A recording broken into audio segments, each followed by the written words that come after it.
Hola, buenas tardes a todos y muchísimas gracias por acompañarnos en esta primera edición de Zooming en tiempos del coronavirus. Como sabéis, más allá de la actividad editorial que Planta 12 viene desarrollando, em, se impulsan espacios de conocimiento, de relación entre profesionales del sector y por ello hemos decidido poner en marcha una serie de webinars que son totalmente gratuitos con el objetivo de aprovechar el tiempo para aprender y para prepararnos para la salida. En estos momentos creemos que es clave no parar, que hay que continuar, mirar al futuro con optimismo, con ilusión, con espacios como este y más en un sector como todos los que seguramente sabéis, y doy por hecho que sabéis los que estáis presentes aquí, que el sector sanitario es el que está en primera línea de batalla, como se suele decir. Por lo tanto, entendiendo esa complejidad, ese momento duro, complicado, eh, tenemos tiempo de pensar, de ahondar en ello y prepararnos para lo que nos pueda venir una vez podamos decir que hemos superado esta pandemia. Hoy en nuestro encuentro tenemos a Jaime del Barrio. El Zooming, el tema que aquí nos compete, es lecciones del sistema de salud ante el COVID-19. Como digo, nuestro ponente es Senior Advisor Healthcare en EY.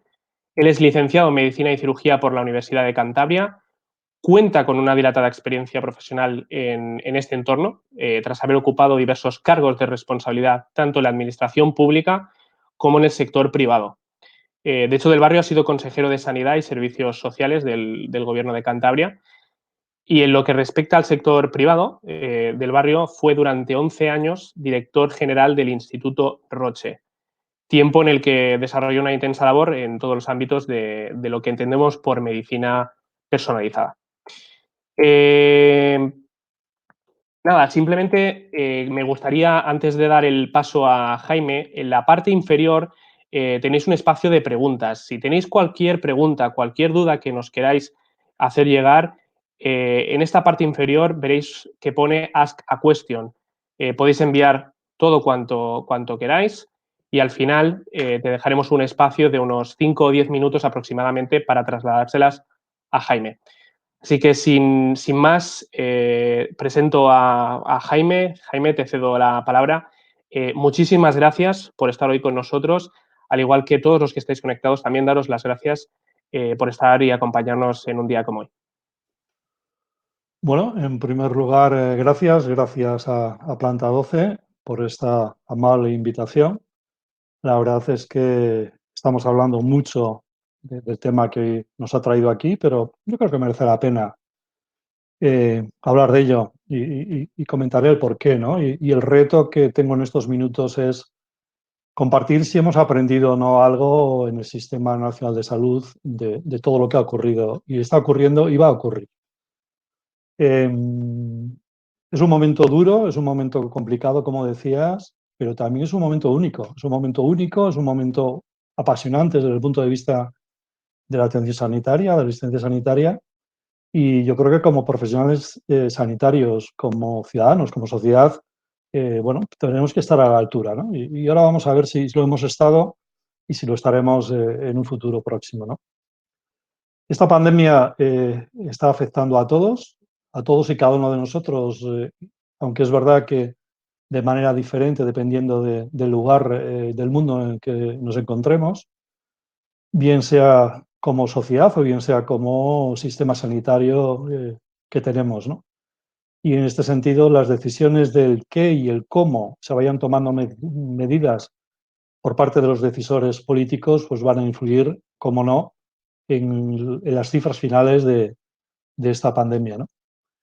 Pero una vez que este virus está entre nosotros, y ya hace ya un tiempo que está, este virus no distingue de posiciones sociales. Por eso se le ha calificado como un virus democrático, pero también es un virus inteligente. Es un virus inteligente en la forma de comportarse, como ahora comentaré, ¿no?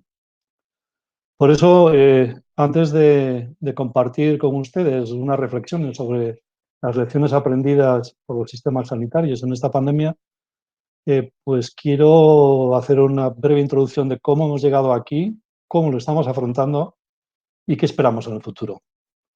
Muy brevemente, hace ya prácticamente 3 meses, el 30 de enero de este año, el director general de la Organización Mundial de la Salud declaraba en ese momento el brote de un nuevo coronavirus, el SARS-CoV-2, ¿no? Y dice ya en ese momento que es una emergencia de salud pública de preocupación internacional. Los coronavirus son una gran familia de virus que causan enfermedades que están entre nosotros ya hace mucho tiempo y que van desde un resfriado común hasta enfermedades más graves, como ya ocurrió en el SARS-CoV en el 2002 o el MERS-CoV en el 2012, ¿no? Y como digo, si están entre nosotros, ¿qué es lo que ha hecho a este diferente? Bueno, este le ha hecho diferente en que era nuevo, no le conocíamos y nos está resultando que día a día nos va sorprendiendo. Entonces, en este momento todavía hay grandes incógnitas sobre las características que solamente el tiempo va a poder aclarar. Antes decía que era un virus inteligente, es un gran estratega, es un virus que en un primer momento busca distraer al sistema inmune, inmunodeprime al hospedador y se oculta durante algún tiempo. Cuando da síntomas visibles, muchas veces ya está infectado, ¿no? Y antes decía que era un virus inteligente porque aparece y desaparece. Inicialmente no parece fuerte, con lo cual digamos que le dejamos estar con nosotros, produce una respuesta inmune que aparentemente parece que está bien, el paciente, la persona, e incluso hay pacientes ingresados, se les da de alta y transcurrido un tiempo, con un test negativo, vuelve a emerger.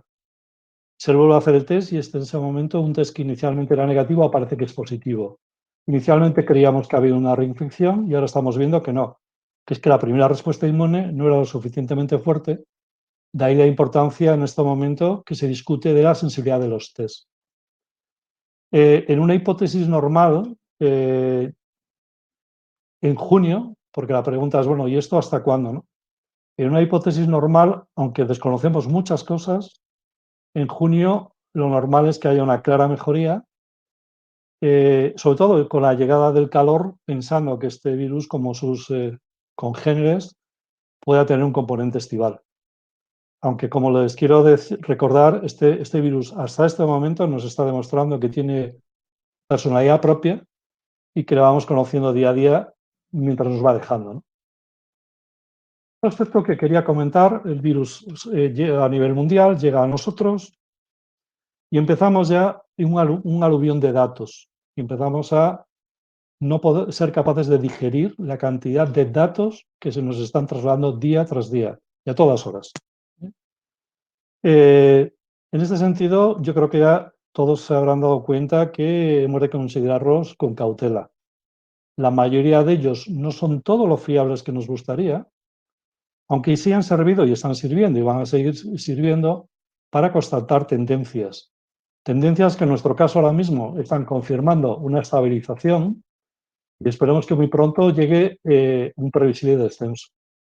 Sin embargo, podemos compartir cifras que, aun no siendo todo lo exactas que nos gustaría, sí que nos están permitiendo ahora mismo tener el pulso de la pandemia. Me estoy refiriendo al número de fallecidos, al de ingresos en hospitales y en UCIs, al de altas hospitalarias. Estas cifras sí son bastante cercanas a la realidad, aunque incluso en estas también hay bastante variabilidad dependiendo de su origen y la forma de extracción de estos números, etcétera, etcétera, ¿no? Pero la que realmente ahora mismo nos preocupa de cara al medio y largo plazo es el número de infectados. Es muy importante saber el potencial de este virus, porque en la medida que seamos capaces de conocer su potencial, podremos organizar mejor nuestra defensa y de ello va a depender sobre todo el porcentaje de realización de test que tengamos y la sensibilidad de estos. Por eso, como todavía no los tenemos, y todavía no tenemos muy claro cuándo los vamos a poder tener y cuántos, en este momento estamos recurriendo a modelos. Modelos que lo que hacen es extraer en base a diferentes fuentes y en base a eso proyectar. Hay muchos, probablemente uno de los más referidos últimamente es el del Imperial College. Según él, en España podría haber en este momento unos 7 millones de personas infectadas, es decir, un 15% de la población, que habrían sido infectadas por este nuevo coronavirus SARS-CoV-2. Si esto es así, es un número importante, pero si esto es así, sería una noticia estupenda, porque significaría que el virus es tremendamente contagioso, pero muy leve. Es verdad que hay cifras de muertos importantes, es verdad que hay cifras de ingresados muy importantes, pero porcentualmente significaría que el virus ha progresado muy rápidamente, con lo cual es muy contagioso, alta capacidad de infección, pero muy leve, puesto que la mayoría de la población estamos o están apenas asintomáticos. Pero esto no deja de ser un modelo discutible, como otros muchos, que hay gran variabilidad entre unos y ellos. A ciencia cierta, hoy en día, nadie sabe cuál es la proporción de población que ha sido infectada. Por eso necesitamos lo antes posible estudios de anticuerpos, análisis serológicos, a gran escala a todo el país, puesto que este mismo modelo al que hacía referencia admite una horquilla entre 1,8 millones de personas y 19 millones de personas. Como podrán comprender, es una horquilla demasiado amplia, ¿no? Y por lo tanto, en caso de no ser posible hacer un test masivo, sí que habría que hacer un estimado lo más cercano a la realidad para poder programar lo que queda y posibles meses. Y llegamos al confinamiento. El confinamiento es la medida que toman los sistemas sanitarios para, en la medida de lo posible, contener el porcentaje de crecimiento de infectados, de muertes y de usuarios del sistema sanitario, intentando prever el colapso de los sistemas sanitarios. De ahí la importancia desde el primer momento en ordenar bien la afluencia de los pacientes a los sistemas sanitarios, la permanencia en los domicilios de aquellos que no necesitan estar en un servicio sanitario y la rapidez con la que se organizan plataformas que son capaces de canalizar una alta demanda en muy poco tiempo, algo que hace unos días podría ser increíble de conseguir, pero se consigue. Entonces, en esa medida se van ordenando los flujos y por eso la importancia de insistir en la prevención, en el confinamiento, en que las personas con sintomatología leve permanezcan en sus domicilios aislados en la medida que puedan presuponer que están infectados. Y eso permite al sistema, aunque hayan sido semanas muy duras, permite al sistema ir dando respuesta a esta afluencia. Otra cuestión importante también ha sido el tema del tratamiento de las vacunas.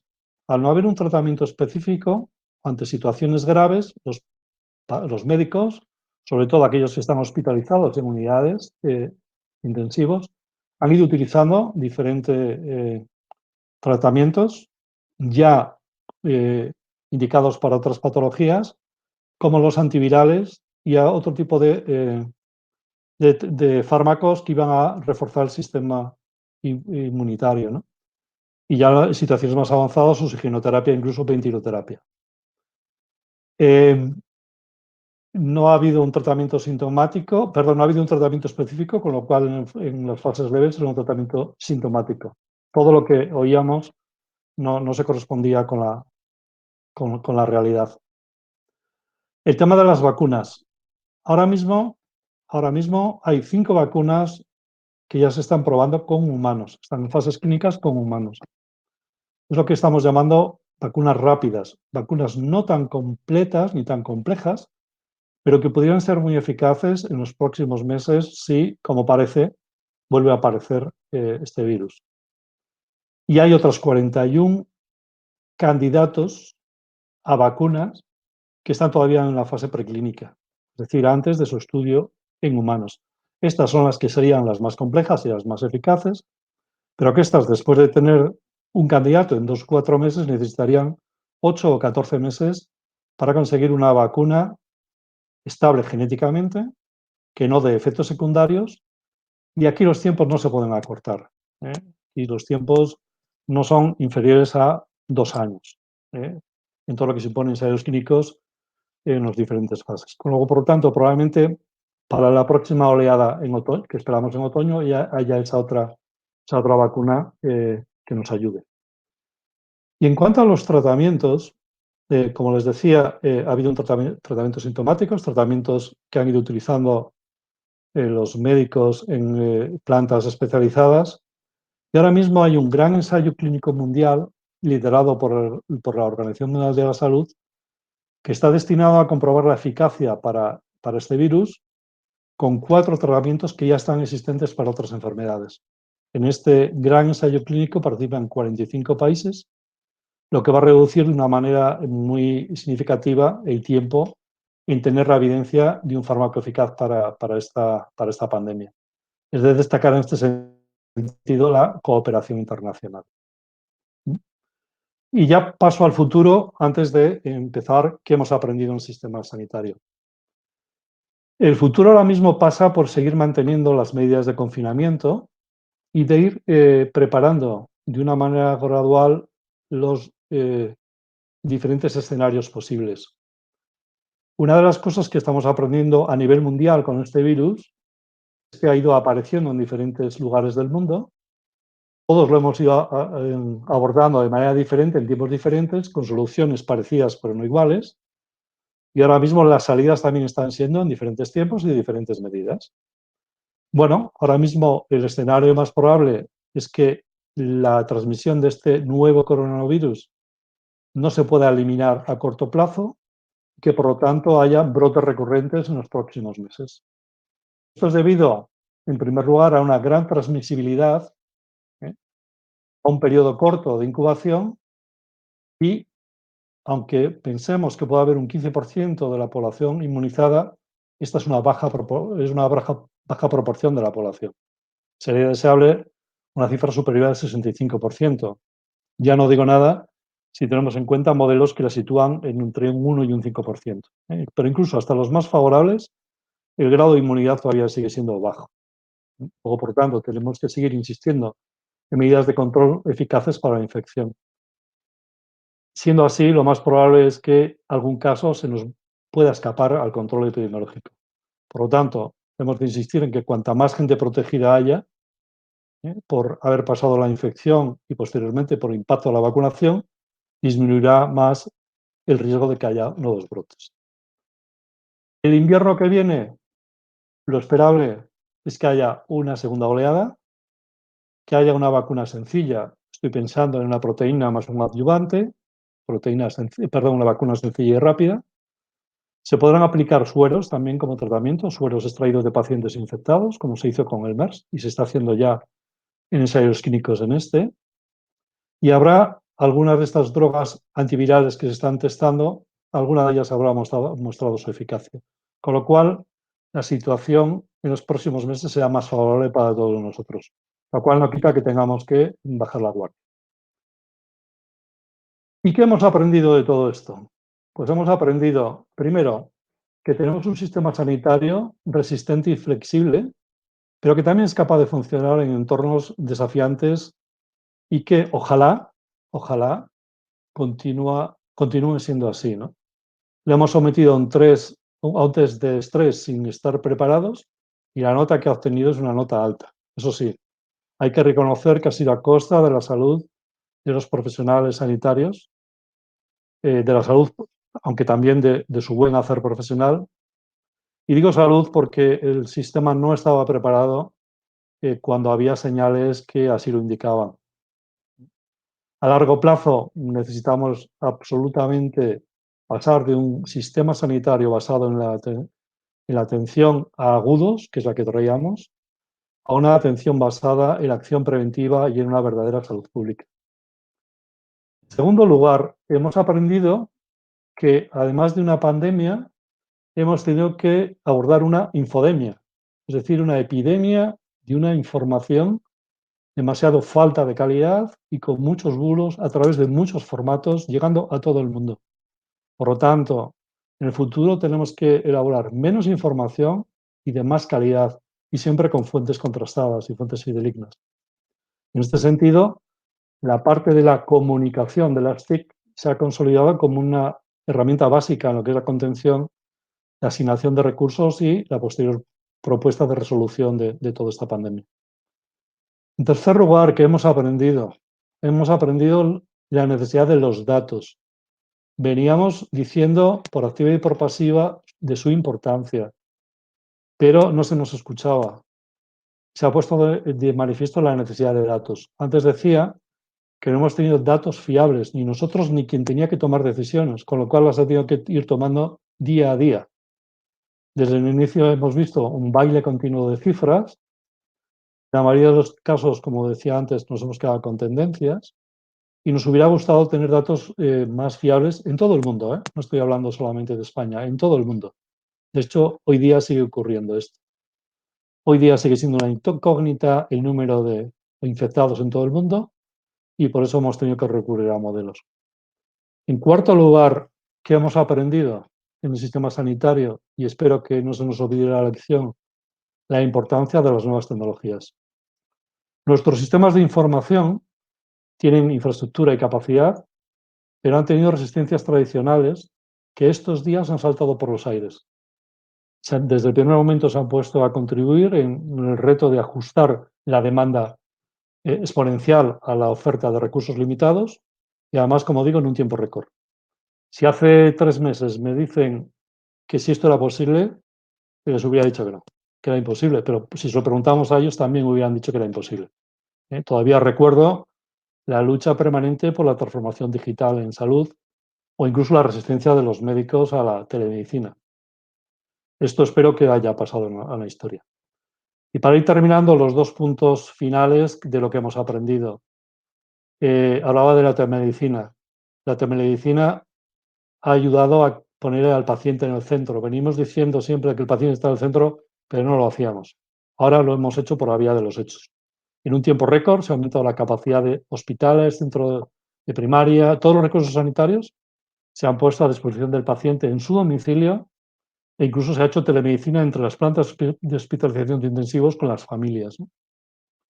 Y el último punto, hemos aprendido a trabajar en equipo.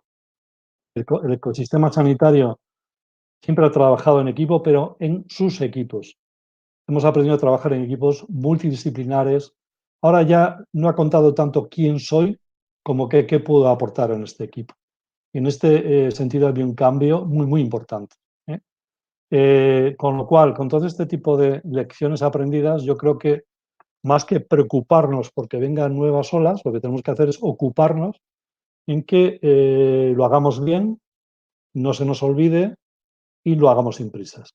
En definitiva y como conclusión, tenemos el reto de mantener y potenciar todo lo bueno que hemos aprendido.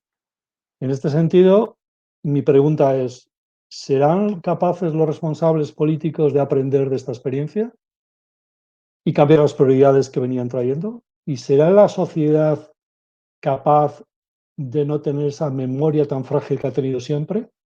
Porque les puedo asegurar una cosa, el virus sí tiene memoria. Esta es una reflexión que tenemos que hacernos entre todos. Muchísimas gracias a Planta 12 y queda a su disposición para las preguntas que consideren. Muchas gracias.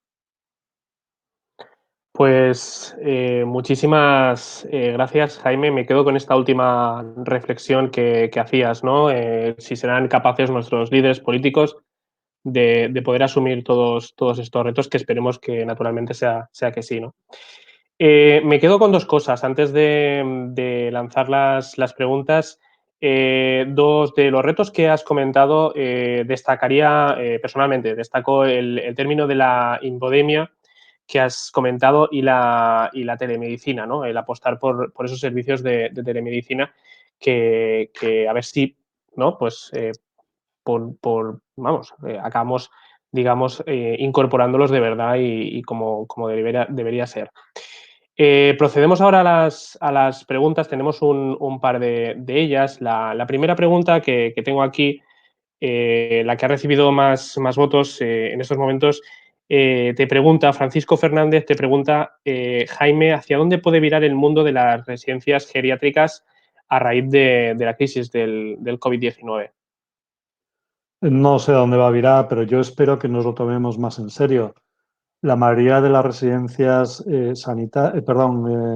residencias de mayores en España en los últimos años ha aumentado muchísimo la edad media de estancia. Ya son grandes dependientes, con lo cual la mayoría necesitaría un apoyo sanitario, sociosanitario. Seguimos todavía discutiendo qué es lo mío y qué es lo tuyo. Y en medio han fallecido muchas personas mayores que no tenían que haber fallecido. Ojalá, insisto, que aprendamos.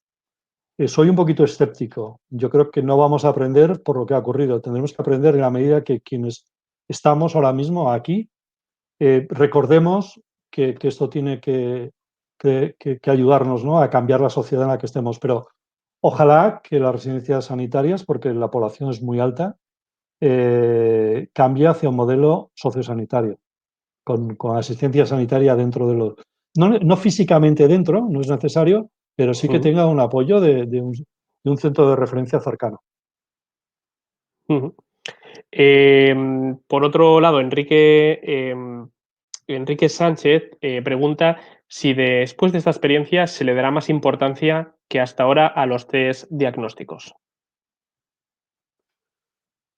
¿Se le dará importancia? Yo creo que no.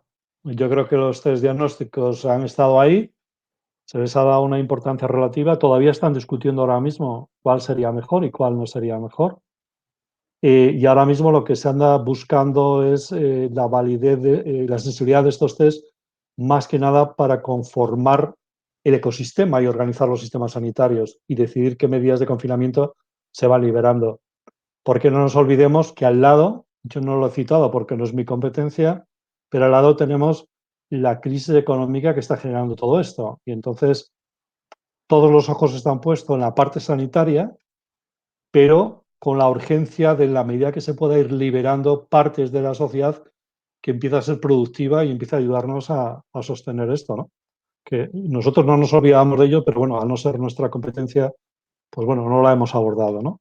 Pero el tema de los test, ojalá que se le dé más importancia, pero me temo muy mucho que solo sirva para salir al paso de esta situación.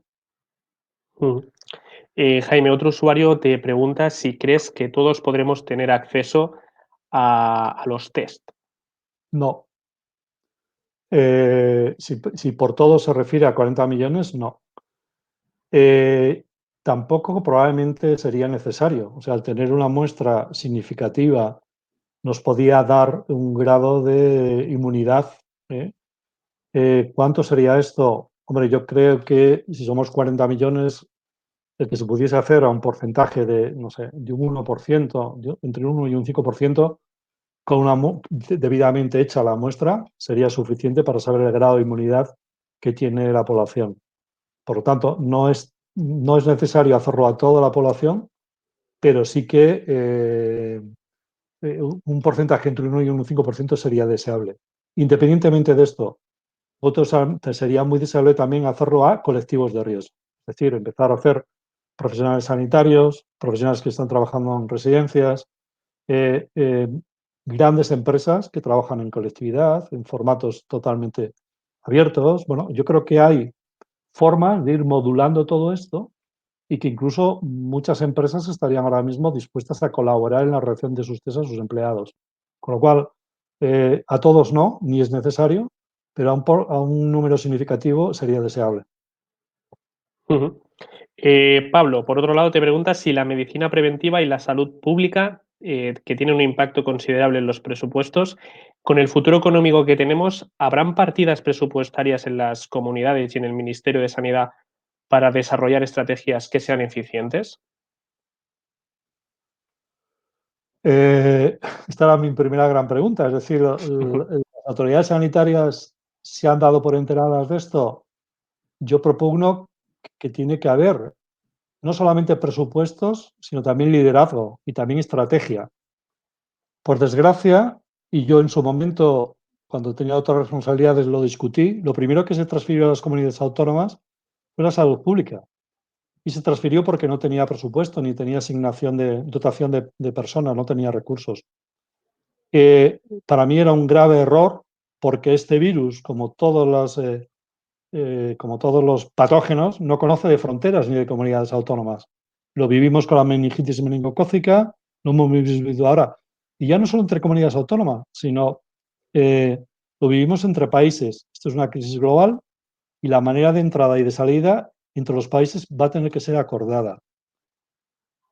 Soy un poquito escéptico porque hemos estado más de 20 años discutiendo hasta tener un calendario vacunal único en el Sistema Nacional de Salud. No se ha conseguido hasta hace muy poquito tiempo. Con lo cual, a la pregunta, es importante que exista un presupuesto específico, que no le hay, pero es mucho más importante que el Ministerio de Sanidad ejerza el liderazgo, y para eso sí que tiene herramientas, y que exista una estrategia nacional. Estrategia nacional no significa solamente dinero, sino que significa presupuesto para hacer cosas diferentes. Una cosa que yo creo que estemos todos de acuerdo que estamos aquí hoy, es que nada va a ser igual. Entonces, la normalidad, entre comillas, de los próximos meses no será la normalidad de la que veníamos. No podemos seguir con sistemas sanitarios ideados hace 30 años, que nos han traído muy bien hasta aquí, cuando el contexto ha cambiado tanto. Luego, por tanto, a esa pregunta, la salud pública necesita ahora mismo un cambio de estrategia a nivel nacional con presupuesto, pero sobre todo el liderazgo. Ujú. Otra de las preguntas que nos hacen es si Cristina Pascual, en este caso, ¿qué debería cambiar para que la próxima pandemia la combatamos con información? Que era uno de los términos que has utilizado durante tu intervención y hacías alusión, ¿no? A ese problema que tenemos de información, ¿no? ¿Qué deberíamos hacer? Pues hombre, primero tomárnoslo en serio. Tomárnoslo en serio como responsables, como profesionales, cada uno en el ámbito de sus competencias, y como sociedad en general. Vivimos en una sociedad de la información y de la comunicación, y tenemos que ser más críticos a la hora de leer fuentes, a la hora de compartir fuentes y canales. No hemos sido formados para ello. Tenemos que, ahora mismo, por la experiencia que hemos adquirido, tenemos que tomárnoslo en serio. De ello depende tanto de los sistemas de información como de los sistemas de comunicación. No es tecnología, no es cambio cultural. Y de ello, en estos días, lo que pasa es que será difícil de cuantificar, de ello han dependido la vida de muchas personas, de profesionales sanitarios en primer lugar y de muchos pacientes. El que hubiesen estado asignados en tiempo y en forma a un recurso concreto ha significado la diferencia entre la vida y la muerte. O por tanto, una información adecuada, en el sitio adecuado, y todas las tecnologías de la comunicación trabajando al mismo tiempo, son decisivas en este tipo de situaciones. Pero la pregunta, no esperemos a que ocurra, y planteémonoslo ahora mismo con una estrategia, porque sí o sí volverá a haber otra crisis similar en unos años. Vivimos en el 2002, hemos vivido el 2012, ahora el 2020. ¿Cuándo será la siguiente? ¿Dentro de 6 años? ¿8? Probablemente. Hay cientos de virus esperando, cientos de miles de virus esperando a tener una oportunidad. Bien de humanos, bien de animales humanos, bien de animales humanos. Tenemos que estar preparados. Esto va en serio. Ujú. Jaime, tenemos que dejarlo aquí. Sabemos que hay más preguntas. Os agradecemos la participación de todos vosotros, pero el tiempo manda, como se suele decir. Nada, darte las gracias de verdad por acompañarnos en esta primera edición. Sin lugar sin lugar a dudas, has dejado unas reflexiones muy importantes para el sector, ¿no? Y creo que bastante interesante el debate que hemos tenido hoy. Nada, os quiero recordar a todos los que estáis conectados que mañana continuaremos con nuestras sesiones de webinars. En este caso, mañana a la misma hora, a las 6 de la tarde, tendremos con nosotros a Frederic Jordax, que es cofundador y socio de Doctoralia, perdón. Y el tema que vamos a abordar es la tecnología al servicio de la salud y también en tiempos del coronavirus, ¿no? Para registraros exactamente igual, con el mismo link con el que os habéis inscrito al webinar de Jaime, lo podéis hacer. De hecho, podréis ver la grabación de este webinar. Mi compañero Mauricio Villa os escribirá en el chat su correo electrónico para que podáis enviarle cualquier duda. Y de nuevo, reiteraros las gracias por estar en estos momentos con nosotros y esperemos que os haya gustado. Muchísimas gracias. Muchísimas gracias a todos. Ha sido un placer y espero haber satisfecho vuestra expectativa. Perfecto, pues el placer es nuestro, Jaime, de verdad. Hasta pronto. Hasta pronto.